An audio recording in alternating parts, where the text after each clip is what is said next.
Hello friends, welcome to cook lab. இன்னைக்கு நாம் ஒரு சுவையான முட்டை பொடி மாஸ் எப்படி பண்ணலான்னு பார்க்கலாம் வாங்க.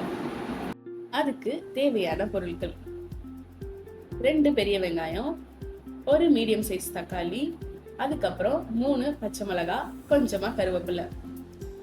ஒரு கடாயில் ஒரு 4லேருந்து 5 டேபிள் ஸ்பூன் எண்ணெய் ஊற்றிக்கோங்க.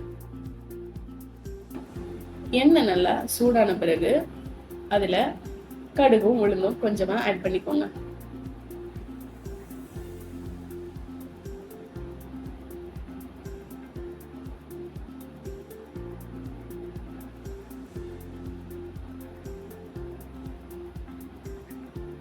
கடுகு உளுந்து நல்லா பொரிஞ்ச பிறகு நம்ம நறுக்கி வச்சிருந்த மிளகாவையும் கருவேப்பிலையும் ஆட் பண்ணிக்கோங்க.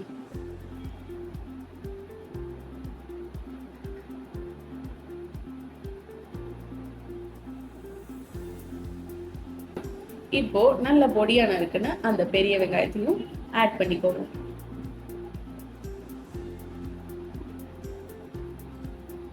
வெங்காயம் நல்லா வதங்கணும்.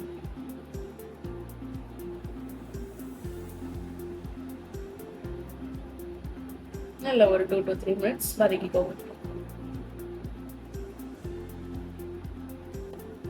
வெங்காயம் நல்லா வதங்கின பிறகு நம்ம நறுக்கி வச்சிருந்தா அந்த தக்காளியும் ஆட் பண்ணிக்கோங்க.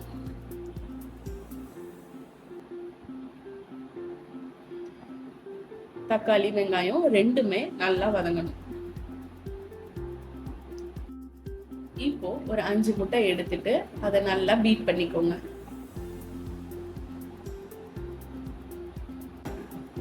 இந்த வதங்கின தக்காளி வெங்காயத்துல தேவையான அளவு உப்பு,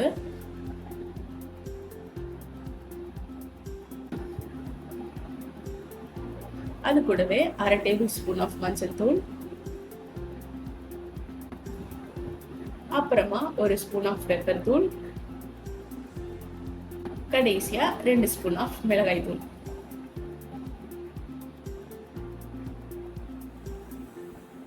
அப்புறம் கொஞ்சமா கரம் மசாலா. இது எல்லாமே நல்லா ஆட் பண்ணி வதக்கிக்கணும்.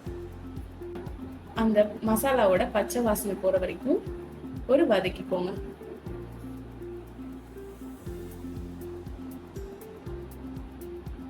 இப்போ அந்த பீட் பண்ண எக் எடுத்து இதுல ஆட் பண்ணிக்கோங்க. முட்டை நல்லா பொரியணும். சோ நல்லா கலந்து விட்டுக்கோங்க. ஒரு 3லேருந்து 5 நிமிஷம் நல்லா முட்டைய வேக விடணும். கிளறி விட்டுட்டே இருங்க. இந்த மாதிரி நல்லா அடி பிடிக்காம நல்லா கிளறி விட்டே இருந்தா ஃபைனலா எக் பொடி மாஸ் ரெடி. இந்த ரெசிபி உங்களுக்கு பிடிச்சிருந்தா கண்டிப்பா வீட்ல ட்ரை பண்ணி பாருங்க. குக் லேபுக்கு மறக்காம சப்ஸ்கிரைப் பண்ணிக்கோங்க.